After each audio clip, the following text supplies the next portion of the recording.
छोटी लड़की ने गलती से पाया कि उसके दिमाग में बहुत सी भावनाएं थीं। छोटी आकृतियां खुशी का प्रतिनिधित्व करती थीं। ले लें जो भौहें सिकोड़ रही थी, यूयू जो गुस्से से लाल थी, यान यान जिसका चेहरा ठंडा था और वह चूहे की तरह डरपोक होने से डरती थी। जब तक कोई भावना वाली छोटी आकृति मस्तिष्क के कार्यक्षेत्र को नियंत्रित करती, छोटी लड़की उसी भावना को दिखाती।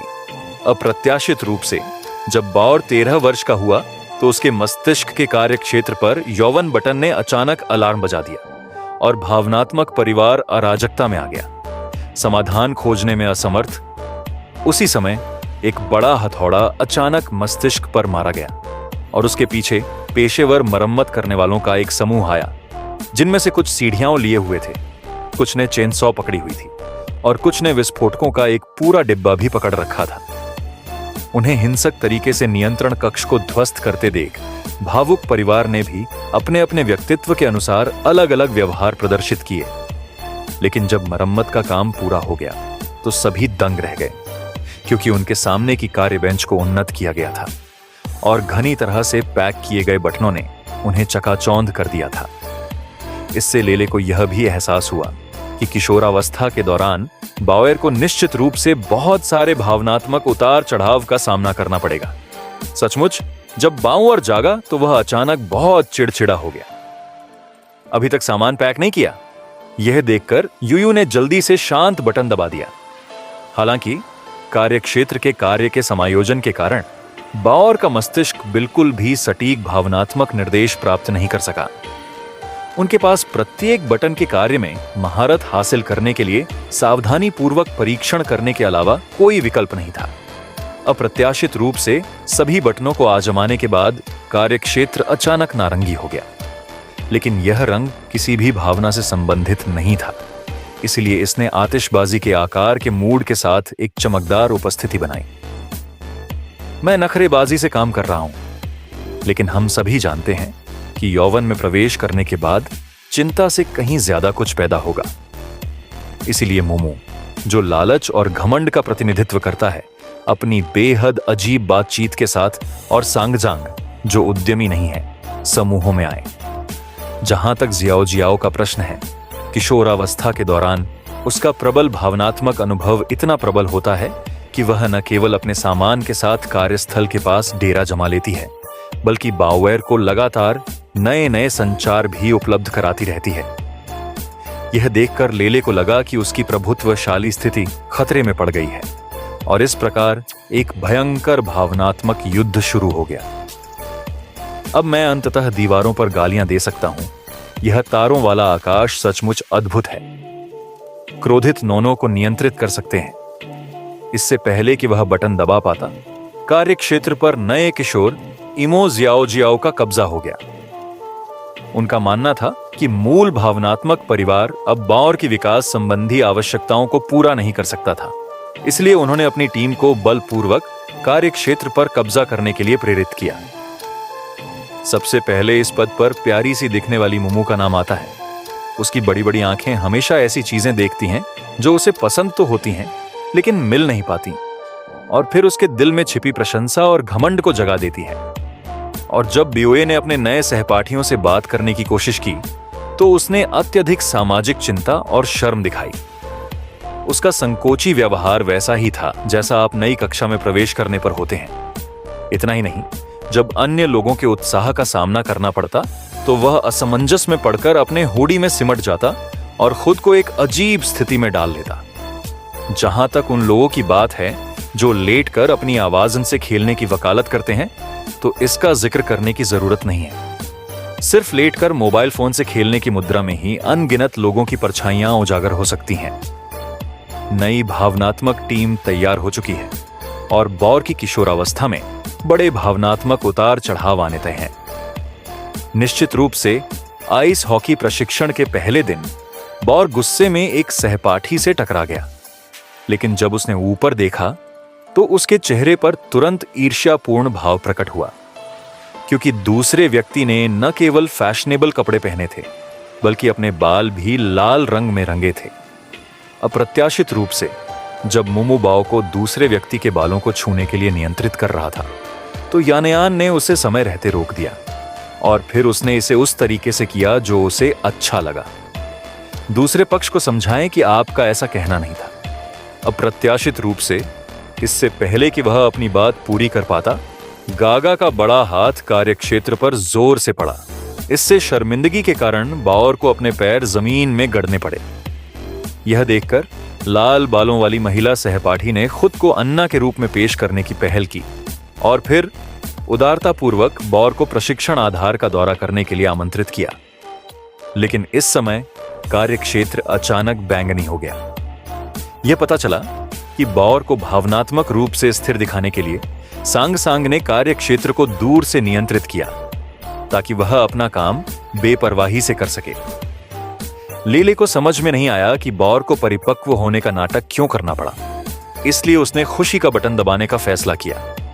लेकिन जियाओ जियाओ ने अपनी नोटबुक खोलने और उन समस्याओं को खेलने की पहल की जो बावर को कुछ दिनों में आ सकती थी, क्योंकि उसका काम उन्हें पहले से ही निर्धारित करना है ताकि बावर को सोचने के लिए पर्याप्त समय मिल सके। हालांकि लेले का मानना है कि यह अनावश्यक है और वर्तमान क्षण का आनंद लेना ही सबसे अच्छा विकल्प है। फिर उन्होंने कार्यक्षेत्र को नियंत्रित किया और बावर को अपने दोस्तों के साथ खुशी से फोटो खींचने दिया। लेकिन वे इतने खुश थे कि उन्हें कोच के आने का पता ही नहीं चला। जब तक कोच ने गुस्से में सभी को अपने मोबाइल फोन सौंपने के लिए नहीं कहा, तब तक गागा ने बटन नहीं दबाया था। बावर को शांत होने दो।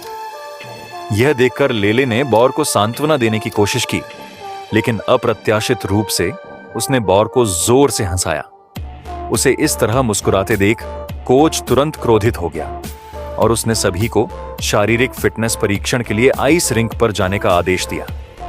परिणाम स्वरूप सभी लोग बावर के प्रति आक्रोश से भर गए, जिसके कारण आमतौर पर आशावादी लेले को समझ में नहीं आया कि क्या करना है और वह भ्रमित दिख रही थी। जियाओ जियाओ को पता था कि उसका मौका आ गया है, इसीलिए वह तुरंत अपने कौशल दिखाने के लिए तैयार होकर कार्यस्थल पर चली गई। छोटे वयस्क ने प्रकाश बल्ब निकाला और उसे कार्यक्षेत्र पर रख दिया, फिर तस्वीरें लेता रहा।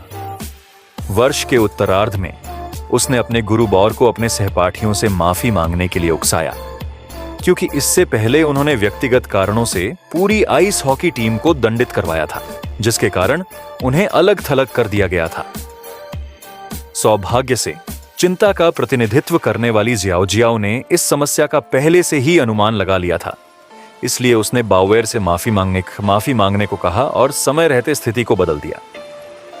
हालांकि जब सभी भावुक पात्र जियाओ जियाओ की सराहना कर रहे थे, तो लेले, जो खुशी का प्रतिनिधित्व करती थी, का चेहरा उदास था, क्योंकि उसे डर था कि जियाओ जियाओ उसकी प्रमुख स्थिति को खत्म कर देगा। फिर उसने पूरी ताकत से काम करने और ब्रेन वर्क बेंच को वापस लेने का फैसला किया, लेकिन जियाओ जियाओ ने लेले को बता दिया, अंधाधुंध आशावाद बावर के लिए कोई मदद नहीं कर सकता। केवल निरंतर चिंता ही उसे तेजी से आगे बढ़ने में मदद कर सकती है। यह सुनने के बाद लेले ने अपने पीछे छिपी आत्मचेतना की ओर इशारा किया। शुमियाओ ने कहा कि बावर को वास्तव में उनके अत्यधिक नियंत्रण की आवश्यकता नहीं थी। उसे यह नहीं पता था कि जियाओ जियाओ आत्मचेतना के जागरण से सबसे अधिक डरता था, इसीलिए उसने बिना किसी हिचकिचाहट के इसे नीचे उतार दिया। बाव, जो अपनी आत्मचेतना खो बैठा था, एक क्षण के लिए स्थिर खड़ा रहा, जिसके कारण वह गेंद चूक गया जिसे उसे पकड़ना था। इतना ही नहीं, जियाओ जियाओ ने एक गेंद भी उठाई, जिसका उद्देश्य बावेर की आत्म जागरूकता पर पूरी तरह से अंकुश लगाना था। अप्रत्याशित रूप से मूल भावनात्मक 5 द्वारा उन्हें बाधित कर दिया गया। यह देखकर गदा ने उन्हें गले लगा लिया और उन सभी को बोतल में फेंक दिया। ठीक इसी तरह भावनात्मक परिवार की पहली पीढ़ी को जबरन कूड़े के ढेर में भेज दिया गया। यहां उन्हें बावर द्वारा त्याग दिए गए खेल चरित्र का परिचय मिला, लेकिन उसकी विशेष चालें बहुत अमूर्त थीं और बोतल में भावनाओं को बिल्कुल भी नहीं बचा सकी। परिवार के पास अंधेरे पक्ष का प्रतिनिधित्व करने वाले राक्षस को मदद के लिए बुलाने के अलावा कोई विकल्प नहीं था। बोतल जोर से टकराई और वह टुकड़ों में टूट गई। हालांकि जैसे ही वे कूड़े के ढेर से भाग निकले, उन्हें विभिन्न आकार के गार्डों ने खोज लिया, एक निराशाजनक स्थिति में। तलवार मास्टर ने अपनी अंतिम चाल फिर से इस्तेमाल की। यह देखकर कि गार्डों ने एक ही झटके में उन्हें पकड़ लिया है, परिवार तुरंत बाहर भाग गया। फिर वे चेतना की नदी के साथ स्मृति केंद्र तक पहुंचे। बौर की पूर्व स्वतंत्र चेतना को ढूंढ निकाला और गुप्त रूप से उसे उसके मूल स्थान पर वापस रख दिया। उन्हें इस बात का अंदाजा नहीं था कि जियाओ जियाओ अपने मस्तिष्क की सभी कोशिकाओं का उपयोग बच्चे को खुश करने के लिए कर रही थी, जिसका उद्देश्य यह सुनिश्चित करना था कि कल के आइस हॉकी खेल में बच्चा सुरक्षित रहेगा। इससे बौर भी सीधे तौर पर असमंजस में पड़ गया। यह देखकर लेले जल्दी से नाव पर चढ़ गया, जबकि जियाओ जियाओ ध्यान नहीं दे रहा था। अतीत की खूबसूरत यादों ने बौर को धीरे धीरे नींद आने लगी। यह महसूस करते हुए कि कोई योजना को बाधित कर सकता है, जियाओ जियाओ को तुरंत एहसास हुआ कि यह भावनात्मक परिवार था जो कि माध्यम था और लेले का छिपने का इरादा नहीं था। और उसने तुरंत सभी मस्तिष्क कोशिकाओं को बुलाया। बौर को परेशान मत करो, क्योंकि चिंता किसी भी समस्या का समाधान नहीं कर सकती, बल्कि इससे आपके मस्तिष्क की कोशिकाओं की परेशानियां और बढ़ जाएंगी। वह राजी हो गया और उसने कुर्सी जियाओ जियाओ की ओर घुमा दी। इस तरह बौर को अंततः अच्छी नींद आई, लेकिन मस्तिष्क कार्यक्षेत्र का नियंत्रण अभी भी जियाओ जियाओ के हाथों में है। इसीलिए जब बौर ने अगले दिन प्रतिस्पर्धा की, अभी भी बहुत उत्साहित हूं। कोच से प्रशंसा पाने के लिए जियाओ जियाओ ने अपनी भावनाओं को नियंत्रित करना जारी रखा, जिससे सुरक्षा गार्ड को अपनी ही टीम से गेंद छीननी पड़ी। जब तक वह सफलतापूर्वक एक अंक नहीं बना लेता, तब तक बौर को एहसास नहीं हुआ कि उसने अपने साथी को घायल कर दिया है। न केवल उन्हें कोच से प्रशंसा नहीं मिली, बल्कि उन्होंने अपने साथियों का विश्वास भी खो दिया। बाउएर को अधिक से अधिक चिंतित होते देख जियाओ जियाओ का आकार और तेज होता गया और अंत में उसने एक तूफान भी बना दिया। महत्वपूर्ण क्षण में पहली पीढ़ी का भावनात्मक परिवार समय पर आ गया।